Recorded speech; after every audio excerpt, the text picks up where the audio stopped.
bonjour à tous. On va démarrer parce qu'on a un gros challenge. Du coup, on a 20 minutes pour vous expliquer rien que comment mettre en place un management plus collaboratif.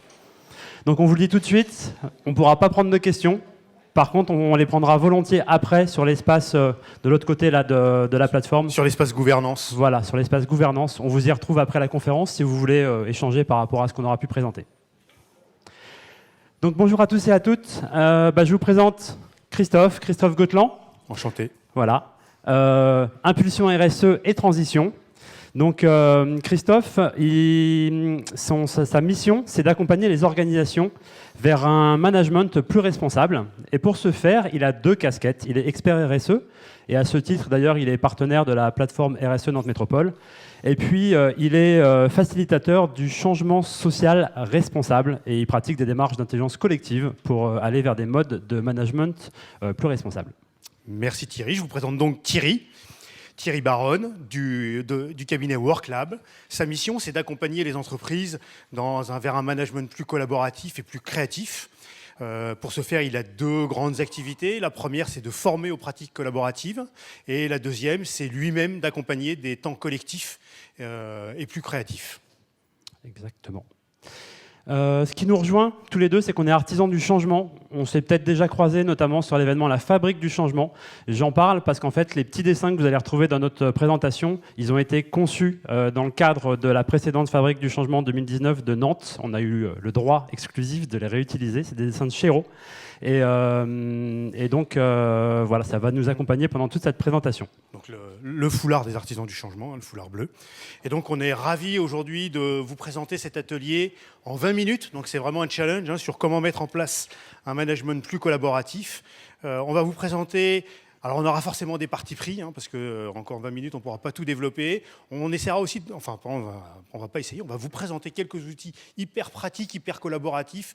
Et à la fin de la présentation, qui sera mise à disposition, il y aura aussi un kit d'outils vraiment très opérationnel. À télécharger, à récupérer sur le site avec la présentation.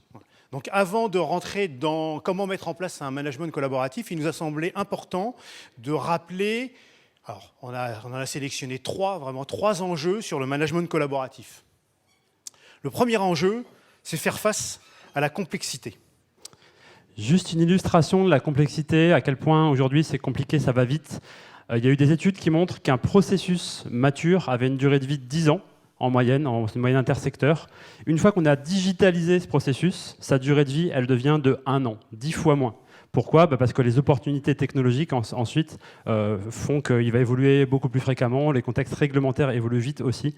Donc voilà, c'est ce contexte-là. Et face à cette complexité, la mauvaise nouvelle, c'est que Superman n'existe pas. Un manager, un dirigeant aujourd'hui, il n'est pas capable de faire face tout seul à cette complexité. Et personne n'en est capable. Et donc on va mobiliser le collectif pour essayer de répondre à cet enjeu. Le deuxième enjeu, c'est de rendre les organisations plus performantes, en particulier nos façons de travailler, et en particulier encore nos temps collectifs. En moyenne, vous connaissez tous cette statistique, qu'un cadre passe 16 ans de sa vie en réunion, 6 heures par semaine. Mais faire du management collaboratif, c'est pas faire tout avec tout le monde, tout le temps, sur tous les sujets. Surtout pas, d'ailleurs. Et ça pose du coup la question des modalités de mobilisation du collectif. Dans quelle finalité je vais faire un temps collectif ? Dans quelle dynamique ? Est-ce que je veux informer ? Est-ce que je veux demander, consulter l'avis des participants ? Est-ce qu'on veut co-construire vraiment une solution ensemble ? On reviendra sur ces niveaux d'engagement collaboratif dans la suite de la présentation. Un point à garder en tête. Le troisième enjeu, c'est booster l'engagement. Encore une fois, vous connaissez un certain nombre de chiffres. 6% des salariés sont activement engagés et 25% sont activement désengagés. 25% désengagés, ça veut dire qu'ils n'adhèrent pas au projet de l'entreprise, voire luttent contre ce projet. Donc, dans un premier temps, les entreprises ont réagi en essayant de jouer sur la motivation extrinsèque, à coup de primes et d'augmentation de salaire, avec des résultats qui sont très mitigés. Et donc, Et c'est pas efficace. Et c'est pas efficace. Et pourquoi ? S'il y a un truc à retenir de la conférence, il est là. Un truc et demi. Efficacité égale qualité fois adhésion. Efficacité d'un plan d'action, d'une décision. Si elle est de qualité, en s'y mettant à plusieurs, on va mobiliser des expertises multiples. Et donc, on va avoir une proposition, un plan d'action de qualité. Et comme on l'a co-construit, dans une dynamique où chacun a été partie prenante, a pu s'exprimer, on va avoir une adhésion naturelle autour du projet, d'où l'efficacité de ce qu'on va pouvoir proposer. C'est le premier point. Quand on parle engagement aussi, j'avais envie de vous parler motivation intrinsèque, en rebond de ce que disait Christophe juste avant. Ce qui fait qu'on est motivé intrinsèquement, on ne va pas rentrer dans toutes les théories, mais en gros, il y a 3 points qui font qu'on est motivé intrinsèquement. Il y a l'autonomie qu'on a sur la manière d'organiser notre travail, la compétence qu'on a pour faire notre travail, et l'adhésion et la compréhension de la finalité dans laquelle on s'inscrit. Et on va revenir régulièrement autour de ces 3 notions-là. Donc dans notre parti pris, parce qu'on a encore une fois un temps réduit, on vous propose 4 leviers et 3 conseils. Alors, conseils, c'est peut-être un peu ambitieux, enfin prétentieux, c'est des points de vigilance, des recommandations issues de notre expérience. 4 leviers pour mettre en place concrètement un management collaboratif. Et le premier, donc on retrouve nos petits dessins de Chéri. Le premier, c'est donner du sens. Pourquoi donner du sens ? Pourquoi travailler sur le sens ? C'est pour donner aux équipes un cadre commun et des règles du jeu. Pour travailler le sens, premier choix qu'on vous propose, alors c'est un outil, c'est la vidéo de Simon Sinek, peut-être que certains d'entre vous la connaissent, qui s'appelle Why. Il nous propose de travailler sur le Golden Circle, le cercle d'or, avec 3 notions. On travaille le Why, le How et le What. Donc le Why, le pourquoi, le How, comment, le What, le produit. Et ça permet c'est assez simple comme notion. Il y a des notions qui sont des outils bien plus compliqués, de séparer ces 3 notions en se disant est-ce que je suis dans le pourquoi, est-ce que je suis dans le comment, etc. Et pourquoi ? Alors pourquoi ? Parce que quand on travaille plutôt sur le pourquoi que sur le comment, eh bien on génère plus d'engagement de la part des collaborateurs. Et après, c'est pourquoi, du coup, on peut soit le travailler en collaboratif, soit l'avoir travaillé en plus petit groupe, mais derrière, travailler une adhésion par une appropriation autour de cette finalité. Et je vous propose de compléter, du coup, l'adhésion à ce sens, à cette finalité, par l'utilisation des valeurs. Mais les valeurs au quotidien, pas les valeurs sur une affiche. J'ai pris l'exemple de petites cartes postales que nous, on s'est créées au WorkLab autour de nos valeurs, enfin 3 de nos valeurs. Et en fait, quand Christophe m'a dit tiens Thierry, il y a un tuto à animer sur le sujet du management collaboratif dans le cadre de Social Change, est-ce que tu viens ? J'ai regardé mon agenda, je me suis dit, pas évident. Et puis je me suis dit finalement, est-ce que c'est un truc prioritaire pour moi ? Par rapport à la valeur rock'n'roll, pour moi, cette prise de parole en public devant quelques dizaines, pas une centaine peut-être, mais en tout cas pas mal une grande assemblée, c'est pas forcément quelque chose que je fais tous les jours. Et du coup, c'est un petit côté rock'n'roll. C'est clairement de l'ouverture, parce qu'on vient à votre rencontre, on vient partager avec vous. Et c'est clairement dans la logique de simplicité, puisque c'est un tuto et que ça se veut vulgarisant. Du coup, avec 3 voyants au vert, je ne pouvais que décider finalement de venir à cette présentation. C'est une façon de vous montrer que ces valeurs, en se positionnant sur est-ce que cette décision elle incarne, elle me permet de vivre les valeurs que je me suis données, ça m'aide finalement à faire des choix au quotidien sur plein de champs d'application. Et dans l'équipe, c'est pareil.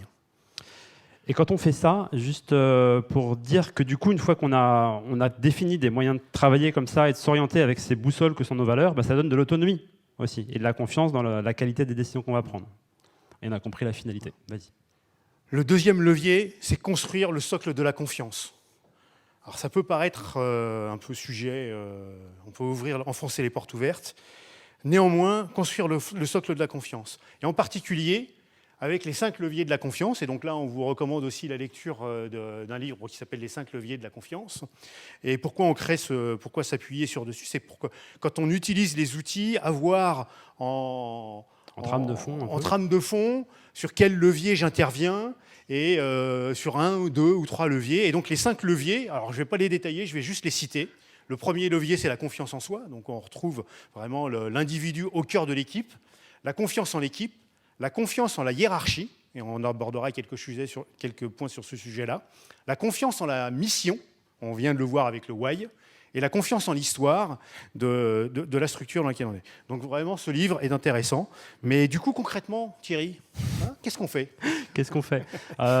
Du coup, une façon de travailler notamment sur les 2 premiers axes qui sont proposés par ces 5 leviers, confiance en moi, confiance en l'équipe, je vais pouvoir m'appuyer sur essayer de travailler autour de l'expression de soi au sein du collectif.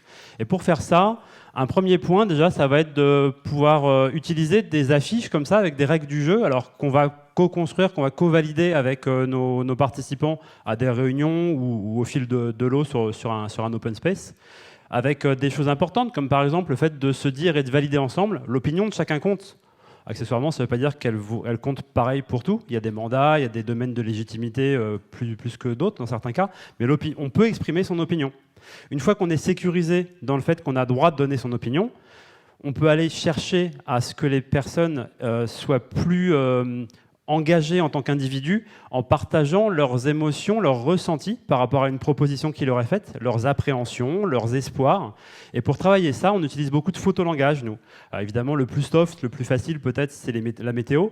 Mais après, il y a des choses comme les feeling cards qui permettent de gagner en agilité émotionnelle parce qu'on va avoir plein de mots qui vont aller chercher de la nuance de ressenti et on n'a pas tous une grande capacité à trouver facilement le mot qui va bien pour décrire son état d'émotion. Utiliser aussi des canevas comme ça, des métaphores visuelles où on va venir choisir un personnage pour dire que moi, dans le cadre de ce projet, là tout de suite, je me sens complètement paumé. Je suis complètement largué, là je comprends plus le sens, justement, j'ai perdu le why. Pas facile à dire, une fois qu'on s'est adossé sur une image, ça vient tout seul. Donc ça nous aide à être confiant parce qu'on peut exprimer son ressenti. Je t'invite à poursuivre. Le 3e levier, c'est remettre du collectif dans la prise de décision. La prise de décision, on a des statistiques, on vous montre quelques chiffres. 78% des collaborateurs en entreprise considèrent que leur opinion est rarement, voire jamais prise en compte dans les décisions importantes.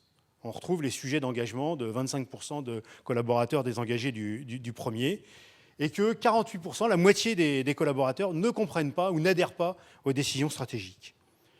Donc Thierry, concrètement, tu proposes tout. Qu'est-ce qu'on fait concrètement pour gérer un processus de décision collectif ? Ce que je vous propose, c'est de vous intéresser au jeu qui s'appelle le Delegation Poker. Ça, c'est un jeu très pédagogique qui vient de la boîte à outils du Management 3.0 de Jürgen Appelo. Vous pourrez récupérer toutes les cartes, etc. pour pouvoir utiliser ça suite à la présentation dans le kit à télécharger. On met tout à disposition. Ouais, c'est tout pour vous. À quoi ça sert ? Ça sert à se mettre d'accord finalement, à clarifier le périmètre d'autonomie qu'on va donner soit à un collaborateur ou à son équipe par rapport à un sujet donné. Et on va discuter pour se mettre d'accord, ce sujet-là, je vous le confie, en niveau de délégation, lequel parmi ces 7 niveaux ? Du 1 qui est le moins délégatif au 7 qui est la délégation la plus totale, avec du coup un point d'équilibre qui est au niveau du 4 où on se serre à la main, on est d'accord, c'est un consensus. Par exemple, je veux organiser une journée de team building en allant au bowling du coin. Une fois qu'on a clarifié l'objectif, pourquoi est-ce que je veux faire ça ? Comment je considérais que ça va être réussi ? Je veux que tout le monde soit là, que ce soit un temps hors du boulot, etc. J'ai un budget contraint qui est précisé. Il y a un délai dans lequel je veux que cette opération soit menée. Une fois que j'ai posé ça, derrière, est-ce que la personne à qui je veux confier est OK pour être en délégation, par exemple, 6, c'est-à-dire je lui laisse choisir le bowling, le jour, etc. et organiser le reste. Si elle a un problème par rapport au fait de le faire en niveau 6, elle va pouvoir me le dire. Je n'ai pas la compétence pour tel truc, je n'ai pas compris exactement la demande. Et donc, on va rassurer cette personne sur son périmètre de compétences et d'autonomie. Je vous invite à aller creuser un peu plus cet outil si vous intéresse. C'est quelque chose de très puissant. Enfin, le 4e levier, le dernier, c'est dans le sujet, la thématique de l'efficacité, c'est rendre les réunions vraiment utiles, les temps collectifs vraiment utiles. Et en particulier, lutter contre le mode descendant, le mode de délégation, dans le Delegation Poker qui est le numéro 1. Donc d'éviter ce mode descendant, d'éviter les sempiternels tours de table où le premier qui parle emporte la décision, le raisonnement, et en général, le premier qui parle, c'est le chef, donc c'est un faux tour de table. D'éviter les débats stériles avec des positions de principe sur le pour ou le contre, où en fait l'intérêt particulier prend le pas sur l'intérêt collectif et l'intérêt général. Et pour ce faire, deux outils. Deux outils de proposition. Ça va être de renforcer la teneur des temps collaboratifs en temps d'entraide, en temps de développement de compétences, plutôt que d'être sur de l'informatif que finalement on peut faire de plein d'autres manières, par des choses qu'on envoie a priori, qui sont à lire, ou etc. Des vidéos, les podcasts, il y a plein de moyens sympas pour donner de l'info. Par contre, pour échanger de la compétence, c'est quand même mieux de se voir et d'échanger entre pairs.